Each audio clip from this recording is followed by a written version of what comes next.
Mark's Gospel was written to Roman believers, people who already knew about Jesus' death and resurrection, but were facing a time of great persecution and loss. In order to encourage and empower them down the road of discipleship, he presents a written account of Jesus' life, but it's not random. He carefully selects events and teachings that show us the opposition that Jesus and his disciples faced, and how Jesus' identity and presence in their lives gave them hope and guidance through these trials. Jesus is revealed as the Jewish Messiah, the anointed king who would rule over God's people, but he doesn't do this with military might or political strategy. Rather, he transforms ordinary lives into self-giving, sacrificial servants who follow Jesus in everything. And because this way of thinking is so backwards to our self-serving tendencies, disciples are guaranteed to face resistance and suffering. Mark 1 reminds us of God's kingdom mission, the fulfillment of Jewish prophecy in the person of Jesus, and it establishes his authority as a healer, a teacher, and the Son of God. The demons know who he is, but he quiets them because a full understanding of his role as King and Savior includes opposition, and he first has to open eyes so they can see.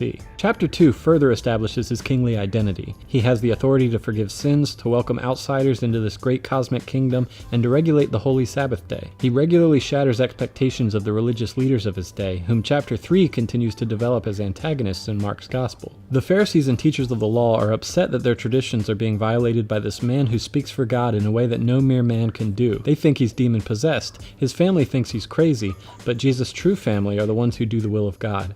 In chapter 4, Jesus talks about the soils of people's hearts. Some leave the discipleship journey when trouble and persecution come, others become distracted by greatness and wealth, but others endure because they are rooted in God's call and accept it in full. Then in chapter 5, Jesus encounters a demon-possessed man in Gentile territory.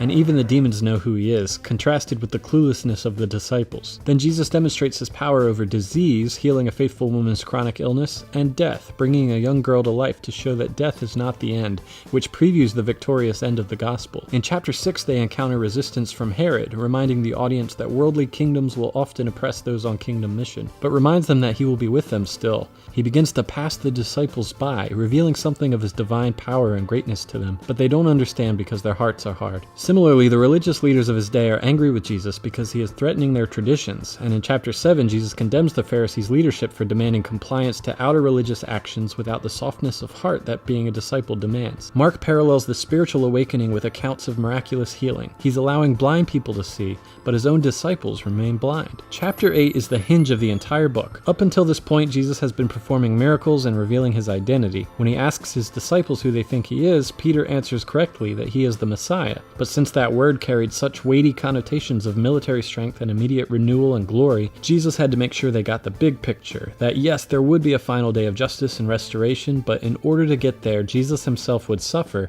and those who follow him would suffer behind him. In fact, a key verse in Mark's Gospel is 8:34. If anyone wants to become my follower, he must deny himself, take up his cross, and follow me. But before we lose heart, Jesus quickly previews the future glory of resurrection on the mountaintop. To deny ourselves has huge implications for marriage, which involves a faithful commitment to one another, and for our money, which often gets in the way of discipleship because of the way it inflates our selfish desires for more. But what we lose in this process will someday be repaid by a glory that far outweighs our momentary troubles. In chapter 11, Jesus enters the city on a donkey while the people of Jerusalem cry out for salvation. But first, Jesus announces judgment on their corrupt leaders who had exchanged the life and vibrancy of knowing God with a self-promoting system that oppressed the vulnerable and made a show out of false religious piety. He does this by cursing a fig tree that represents the corrupt leaders of Jewish religion and by cleansing the temple of money-making charlatans. The leaders plot to kill Jesus, and he compares them to tenant farmers who kill the people sent to collect produce for the landowner. Different groups try to trap him with ethical questions and theological dilemmas, but he navigates them all by steering them back to God and his word. He warns us against their showy practices and contrasts their pretentious religious performances with the humble example of a widow who simply gave everything she could. In chapter 13, Jesus foresees the destruction of the temple. He explains that the disciples will face persecution, but one day he'll return to gather his people. At the Passover feast, Jesus declares a new covenant with his disciples, one that will be sealed with his blood, which is poured out for many. But he will rise and meet them again in Galilee. Then they go to a garden where Jesus prays and is arrested, and all of his disciples run away in fear. Jesus is taken before a Jewish court which accuses him of blasphemy,